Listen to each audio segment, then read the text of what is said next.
में हम लोग तो गए हैं, वो लोग जब कुर्बानियां करते हैं गाय वगैरह की तो गोश्त को ऐसे हिसाब से महफूज कर लेते हैं कि वो कुर्बानी का गोश्त एक एक साल तक,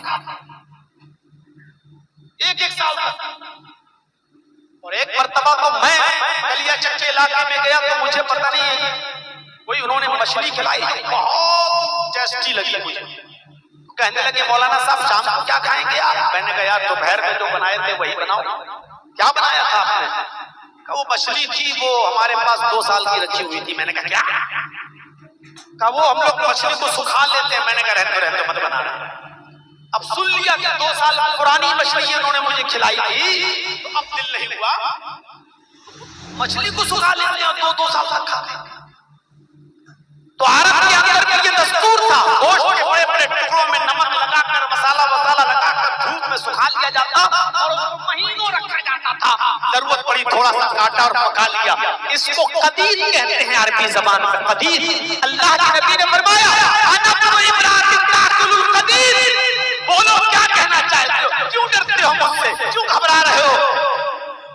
मैं भी एक ऐसी औरत का बेटा हूँ जो गोश्त के टुकड़े खाती थी, यानी मैं भी तुम्हारी तरह का एक इंसान हूँ, डरने की जरूरत नहीं। मोदी जी कह पाएंगे?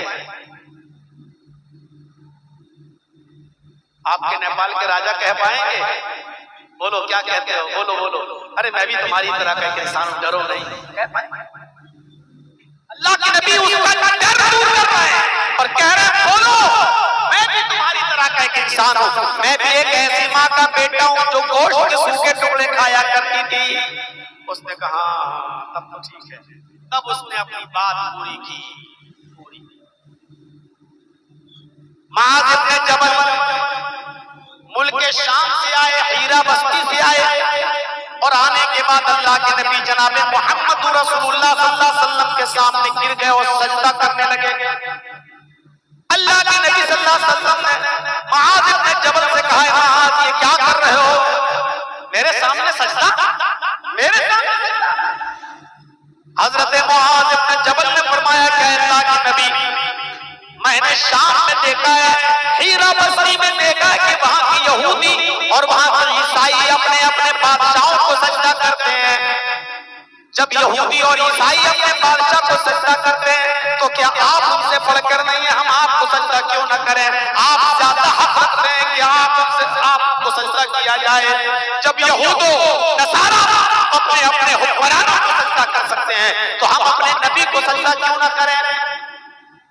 अल्लाह के नबी ने फरमाया ऐ मुआज़ लौ मररत बिक़ब्री अतस्जुद लहू अतस्जुद लहू।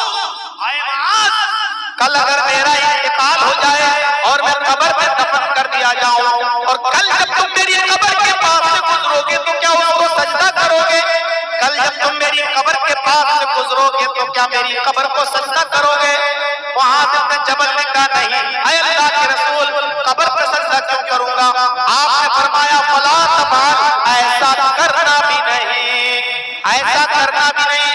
आपसे पूछा गया ऐ अल्लाह के नबी मैं आपको सजदा क्यों ना करूं? तो आपने कहा क्या मेरी कब्र से गुजरोगे तो सजदा करोगे? यानी अभी तो मैं जिंदा हूँ, मेरी जिंदगी में अगर तुम मुझे सजदा करोगे मैं तो रोक लूंगा, जिंदगी में तो नहीं करने दूंगा सजदा। लेकिन आपको फिक्र हुई मेरे इंतकाल के बाद कहीं मेरी कब्र पे सजदा न करने लगे तो आपने कहा क्या मेरी कब्र पर गुजरोगे तो सजदा करोगे? कहा नहीं। फरमाया करना भी नहीं। अगर अल्लाह के अलावा किसी को सजदा करना जायज होता तो मैं बीवी को हुक्म देता कि वो अपने शौहर को सजदा करे, मैं औरत को हुक्म देता कि वो अपने शौहर को सजदा करे। अल्लाह के नबी ने फरमाया कि अल्लाह के अलावा सजदा किसी के लिए जायज नहीं है।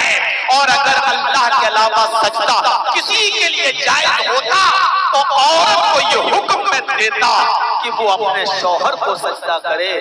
इससे पता चलता कि शौहर का मकाम और शौहर का मर्तबा कितना बड़ा है।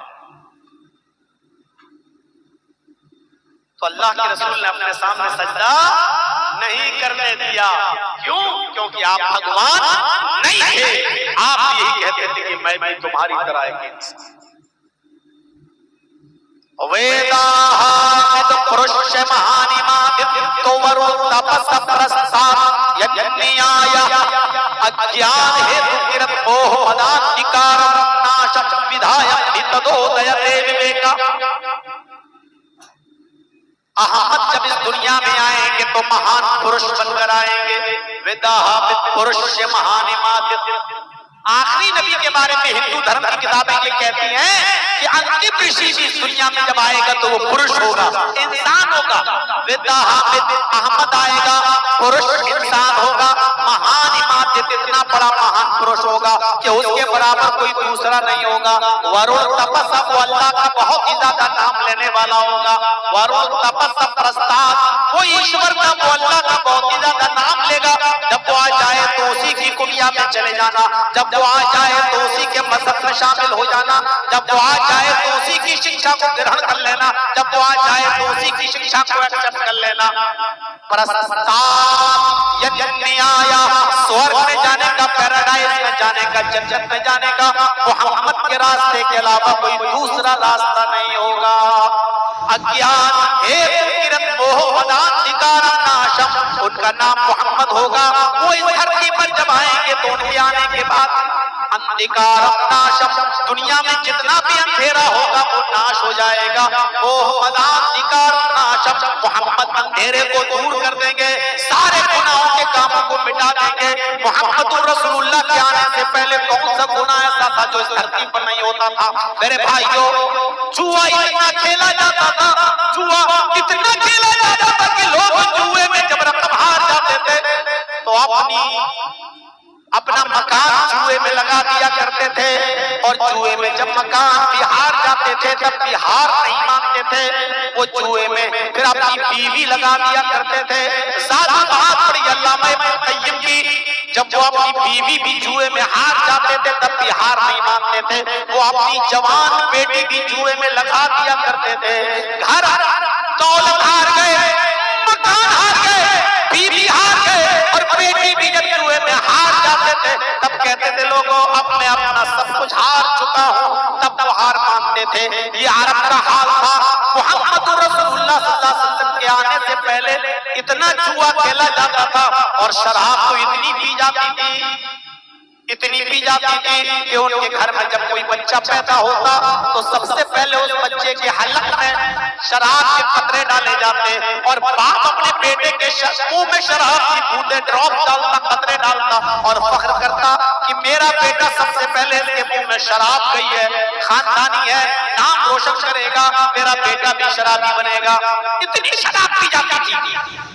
हम लोग खाना खाते वक्त दस्तरखान पर पेप्सी और थम्स अप की बोतल रख लेते हैं। अरब के लोग जब खाना खाते थे तो दस्तरखान पर पानी की जगह पर शराब की बोतलें रख लिया करते थे। और जब खाना खाकर खाने का लुक़्मा अटक जाता था तो बजाय पानी पीने के वो शराब से उतारते थे। शराब इतनी पीते थे कि शराब के नशे में वो भूल जाते थे कि मेरी बीवी कौन है और मेरी बेटी कौन है। मुस्नद अहमद की रिवायत के मुताबिक एक सहाबी ने जब शराब हराम नहीं हुई थी तो इतनी शराब पी ली कि शराब के नशे में वो अपनी बेटी का हाथ पकड़ लिए। नौजवानों, ये शराब कितनी बुरी चीज है। ये नेपाल के हर चप्पे चप्पे पर कोने कोने पर मिलती है। मैं भी 2 साल नेपाल की सरजमीन पर पड़ा हूँ। सिराजुल्लूह में झंझा नगर में मैं रहा हूँ। मुझे मालूम है नेपाल का चप्पे चप्पे से वाकिफ और उसकी पूरी हिस्ट्री मुझे मालूम है। पान की दुकानों तक में शराब खुलेआम बिकती है। ये शराब जब हराम नहीं हुई थी तो एक सहाबी ने ये शराब जब पी ली तो शराब के नशे में वो भूल गए कि बीवी कौन है और बेटी कौन है। उन्होंने बेटी का हाथ पकड़ लिया और उसी को खींच कर वो बंद कमरे में ले जाने लगे। बीवी को पता चला, दौड़ती हुई आई, उसने अपनी बेटी को छुड़ाया और शौहर को धक्का देकर कमरे में बंद कर दिया। 2, 4, 5 घंटे के बाद जब शौहर की शराब का नशा उतर गया तब उसने अंदर से दरवाजा खटखटाया। बीवी ने दरवाजा खोला तो बीवी को पीटने लगा। बीवी पीटने की बात कहती है, मेरे हस्बैंड तुमने मुझे क्यों मारा? का तूने मुझे कमरे में क्यों बंद कर दिया था? का तुमने शराब पी रखी थी? शौहर ने कहा मैं तो शराब पीता ही हूँ। आज पी ली तो क्या हुआ कि आज तुमने कुछ ज्यादा ही पी ली थी। शौहर ने कहा कभी कम कभी ज्यादा, ये तो होता ही रहता है। अगर ज्यादा भी पी ली तो क्या हुआ? बीवी ने कहा आज इतनी पी ली कि बीवी में और बेटी में फर्क भूल गए, कौन बेटी है और कौन बीवी, ये आप अंतर भूल गए और बजाय बीवी के बेटी का हाथ पकड़ लिया। अगर मैं वक्त पर नहीं आती तो आप बेटी के साथ मुंह काला कर बैठते। इतना सोचना था कि वो सहाबी जमीन पर लात मारते हैं, आसमान पे नजर डालते हैं और चीख कर कहते हैं, ऐ अल्लाह ये दिन सुनने से पहले मैं जिंदा कैसे हूँ, काश ये जमीन फट जाती और मैं फंस जाता और मैं मर जाता। अब मैं अपनी बेटी के सामने कौन सा चेहरा लेकर आऊंगा, अब मैं अपनी बेटी के सामने कौन सा चेहरा पेश करूंगा, मेरी बेटी मेरे बारे में क्या सोचेगी। उसके बाद कहते हैं क्या अल्लाह तू गवाह रहना, आज के बाद मैं शराब को हाथ नहीं लगाऊंगा, आज के बाद मैं शराब नहीं पीऊंगा। नौजवानों, जब ये शराब हराम नहीं हुई थी, एक हल्का सा नुकसान देखा और इस शराब के नुकसान को देखकर सहाबी ने शराब अपने ऊपर हराम कर ली और हाथ न लगाने की कसम खा ली। जब शराब हराम नहीं हुई थी तो लोग छोड़ देते थे, और जब ये शराब हमारे नबी ने हराम कर दी तो इससे कितना बचना चाहिए, इससे कितना परहेज करना चाहिए, इससे हमें कितना दूर रहना चाहिए। ये शराब इंसान की अकल को ढांप लेती है और इंसान की अकल से बड़े और छोटे की तमीज शऊर को निकाल देती है। शराब के नशे में आप घर में घुसेंगे, आप अपनी माँ को गाली देंगे, आप अपनी बहन को गाली देंगे, आपकी नजर में माँ माँ नहीं, बाप बाप नहीं, बीवी बीवी नहीं, बहन बहन नहीं। शराब के नशे में आप भूल जाएंगे। शराब छोटे और बड़े की तमीज को भुला देती है, अकल को खराब कर देती है। इसलिए नौजवानों, इस शराब को हाथ मत लगाओ। अरब की सरजमीन पर शराब इतनी पी जाती थी कि लोग शराब के नशे में बजाय बीवी के बेटे का हाथ पकड़ लेते थे। जुए की कैफियत तो मैंने बता दी, जिनाकारी आम थी, कोई बुराई नहीं थी, बल्कि निकाह ही ऐसा होता था। बुखारी पढ़िए किताबुल जनाइज में ज़माने जाहिलियत में निकाह की फहरिस्त है। एक आदमी निकाह करके लाता था, बीवी मेरी निकाह करके लाया, लेकिन वो उसके साथ शबे ज़ुफ़ाफ नहीं मनाता था। पहली रात अपनी बीवी को लेकर आया, लेकिन अपनी बीवी के साथ पहली रात नहीं सोता था। नहीं नहीं नहीं, शादी तो मैंने कर ली, बीवी तो ले आया, लेकिन वो अपनी बीवी को किसी दूसरे नौजवान के, अपने दोस्त के हवाले कर देता। लो इसको ले जाओ, इसको अपने पास रखो, और जब ये हामिला हो जाए, तुमसे प्रेग्नेंट हो जाए, तुमसे जब ये प्रेग्नेंट हो जाए तब मेरे हवाले कर देना। बुखारी के अंदर लिखा हुआ है कि वो अपने दोस्त के हवाले अपनी बीवी को कर देता था, और जब वहां पता चलता कि मेरे दोस्त से मेरी बीवी प्रेग्नेंट हो गई, तब वो इसको इसके हवाले कर देता और ये उसको अपनी बीवी बना लेता। ऐसा इसलिए किया जाता, इस अकीदे के साथ किया जाता कि ऐसा करने से बच्चा नेक पैदा होगा। ये उनकी सोच थी, ये उनकी सोच थी कि ऐसा करने से बच्चा नेक पैदा होगा, ऐसा करने से बच्चा नेक। दूसरा निकाह ऐसा था, 3, 4, 5, 6, 3 से ज्यादा और 10 तक आदमी एक ही औरत के पास जाते थे और उससे हम बिस्तर होते थे, ज़िना करते थे। कभी 3, 4, कभी 5, कभी 6, कभी 7, कभी 8, 9, 10 से ज्यादा नहीं। एक ही औरत के पास जाते, पूरे साल उससे मिलते, ज़िना करते उसके साथ, और जब इस औरत के कोई बच्चा पैदा होता तो ये सबों को बुलाती, जितने लोग इसके पास गए होते ये सबको बुलाती और कहती, तुम भी आए मेरे पास, तुम भी आए, तुम भी आए, तुम भी आए, तुम सबने मेरे साथ क्या किया ये तुम सबको मालूम है। सब लोग कहते हाँ मैं जानता हूँ। अब ये मेरे बच्चा पैदा हुआ है, अब इस बच्चे को मैं बाप दूंगी और मैं इस बच्चे की माँ बनूंगी, तो इस बच्चे का एक बाप भी होना चाहिए। पता नहीं ये किसका बच्चा है, क्योंकि उससे तो 10 लोग मिले हैं, पता नहीं ये किसका बच्चा है, लेकिन वो औरत को इख्तियार होता, वो उस बच्चे को उठाती और उन 10 लोगों में से जिसकी गोद में रखना चाहती रख देती। अब उन 10 में से जिसकी गोद में बच्चा रख देती, ये उसी का बच्चा मान लिया जाता, ये उसकी बीवी हो जाती, वो उसका हस्बैंड, उसका शौहर हो जाता। वो उठता और उस बच्चे को और इस औरत को लेकर चला जाता कि उसकी बीवी हो गई, वो उसका बच्चा हो गया। उन 9 लोगों के ऊपर कोई गिरफ्त नहीं, वो आजाद। ये शादी का दूसरा तरीका था। इस तरीके से शादियां होती थी मोहम्मद रसूलुल्लाह के आने से पहले, नबी के इस दुनिया में आने से पहले इस तरीके से शादियां होती थी। खाने काबा का औरतें बिल्कुल बरहना होकर, नंगी होकर तवाफ करती थी। एक भी कपड़ा उनके जिस्म पर, जैसे कोई बच्चा मां के पेट से पैदा होता है बिल्कुल नंगा होता है, ऐसे ही औरतें खाने काबा का बिल्कुल नंगी होकर तवाफ करती थी, बरहना होकर तवाफ करती थी। उनके जिस्म पर कपड़े का एक भी तार नहीं होता था। पढ़िया रहीकुल मखतूम मौलाना सफीउर रहमान साहब मुबारकपुरी रहमतुल्लाह अलैहि की ज़माने जाहिलियत में जो बुराइयां थी उनमें एक बुराई ये भी थी कि औरतें खाने काबा का बिल्कुल बरहना होकर और नंगी होकर तवाफ करती थी। उन औरतों को कपड़ा पहनने का अधिकार नहीं, उन औरतों को कपड़ा पहनने का हक हासिल नहीं था। ओह मदान निकारम नाशम विधायक, मोहम्मद आएंगे सारे अंधेरे को नाश कर देंगे। अल्लाह के नबी सल्लल्लाहु अलैहि वसल्लम जब आए तो आपने जुए को हराम करार दे दिया, शराब की हुर्मत का ऐलान कर दिया, औरत को इज्जत दी। उसको जो औरत खाने काबा में नंगी होकर तवाफ करती थी उसके जिस्म पर कपड़ा पहनाया, उसको पर्दे का हक दिया। उससे कहा कि पर्दे में रहो। पर्दे में इतनी बेहयाई थी कि औरत खाने काबा का बिल्कुल नंगी होकर तवाफ करती थी लेकिन शर्माती नहीं थी।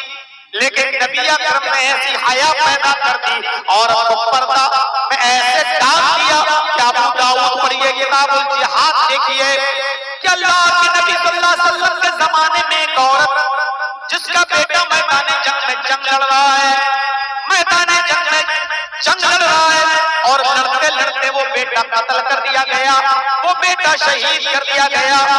माँ के कान में आवाज आती है तेरा बेटा मैदाने जंग में कत्ल कर दिया गया, मैदाने जंग में तेरा बेटा मारा गया। उस औरत ने जल्दी से चादर ओढ़ी, जल्दी से पैरों में सॉफ्ट मोजे पहने और जल्दी से हाथों में ग्लव्स पहने। उसने अपने पैर छिपाए, हाथ छिपाया, अपने सर पे चादर डाली, सिर्फ एक आंख खुली हुई है। अबू दाऊद किताबुल जिहाद देखिए, जल्दी से उसने अपनी जिस्म पर चादर लपेटी और मैदान जंग में चली गई अपने बेटे की लाश देखने के लिए कि मेरा बेटा मैदान जंग में कहाँ है, किस हाल में पड़ा है। मैदान जंग में जाती है तो चीख कर कहती है आई नबनी, आई नबनी, मेरा बेटा कहाँ है, मेरा बेटा कहाँ है। लोगों ने कहा तुम कौन हो? उसने कहा मैं उस बच्चे की माँ हूँ जो मैदान जंग में कत्ल कर दिया गया, मेरा बेटा मैदान जंग में मार डाला गया, मैं अपने बेटे को देखने आई हूँ। उसको उसके बेटे की लाश के पास लाया गया, वो अपने बेटे की लाश को देख रही है। लोगों ने कहा तेरा बेटा मैदान जंग में मरा है, शहीद हो गया है, कत्ल कर दिया गया और तू अपना चेहरा छिपाकर, अपना जिस्म छिपाकर अपने बेटे को देख रही है। इस हाल में भी तू इतना पर्दा कर रही है, तू इस हाल में अपने बेटे को देख रही है, इस हाल में कि अगर कोई औरत ये सुन ले कि मेरा बेटा मर गया तो वो पागल हो जाती है, उसको अपने कपड़ों का होश नहीं रहता, उसको अपने पर्दे का होश नहीं रहता, उसको अपने बालों का होश नहीं रहता, वो पागल सी हो जाती है। और तूने सुना कि मेरा बेटा मैदान जंग में शहीद हो गया और तू कपड़े में मलबूस छिपी हुई चेहरा छिपाकर इस हाल में अपने बेटे को देख रही है। इस हाल में तेरा बेटा शहीद पड़ा है और इस हाल में भी तू इतना पर्दा कि तेरा चेहरा तक नहीं दिख रहा है। उस औरत ने जो जवाब दिया वो अबू दाऊद में मौजूद है। उस औरत ने जवाब दिया, इन उर्ज़क़नी फलन उर्ज़ हयाई, लोगों मैदान जंग में मैंने अपना बेटा खोया है, मैंने अपनी हया नहीं खोई, मैंने अपना पर्दा नहीं खोया। मैदान जंग में मैंने अपनी औलाद को, अपने बेटे को खोया है, अपनी हया नहीं खोई, अपना पर्दा नहीं खोया। इस हाल में भी उसने पर्दा दिया। नेपाल वालों और धनौषा वालों, जलसा करा रहे हो ना। हालत यह है कि मेला लगाए, हालत यह है कि इस जलसे में भी तुम्हारे घर की औरतें अपने बच्चों को झुला रही हैं और शॉपिंग कर रही हैं। मर्द और औरतों का इज्तिमा एक साथ है। मैदान जंग में उसका बेटा शहीद, इसके बावजूद वो अपना चेहरा नहीं खोल रही है। अपनी औरतों को पर्दा कराओगे, ये हया हमारी औरतों में कहां से आए? आज तो ईद का दिन है औरतों के लिए,